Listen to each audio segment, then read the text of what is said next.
This is Monday, May 30th. Reading John 4:7 through 38. 7 through 38. I'll be reading from the New Living Translation. Soon a Samaritan woman came to draw water, and Jesus said to her, "Please give me a drink." He was alone at the time because his disciples had gone into the village to buy some food. The woman was surprised, for Jews refused to have anything to do with Samaritans. She said to Jesus, "You're a Jew, and I am a Samaritan woman. Why are you asking me for a drink?" Jesus replied, "If you only knew the gift God has for you and who you are speaking to, you would ask me, and I would give you living water." "But sir, you don't have a rope or a bucket," she said, "and this well is very deep. Where would you get this living water? And besides, do you think you're greater than our ancestor Jacob, who gave us this well? How can you offer better water than he and his sons and his animals enjoyed?" Jesus replied, "Anyone who drinks this water will soon become thirsty again. But those who drink the water I give will never be thirsty again. It becomes a fresh, bubbling spring within them, giving them eternal life." I want to read that verse from the New Living Translation, verse 14. It says, "But whoever drinks of the water that I will give him shall never be thirsty, but the water that I will give him will be in him a fountain of water springing up to eternal life."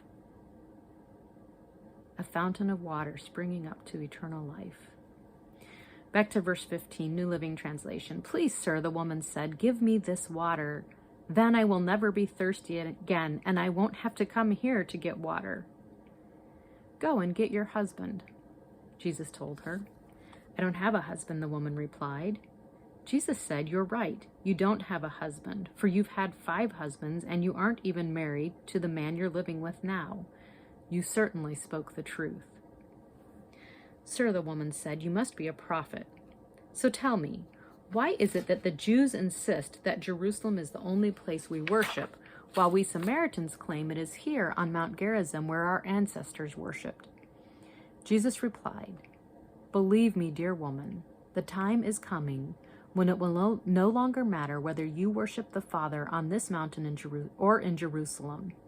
You Samaritans know very little about the one you worship, while the Jews know all about him, for our salvation comes through the Jews.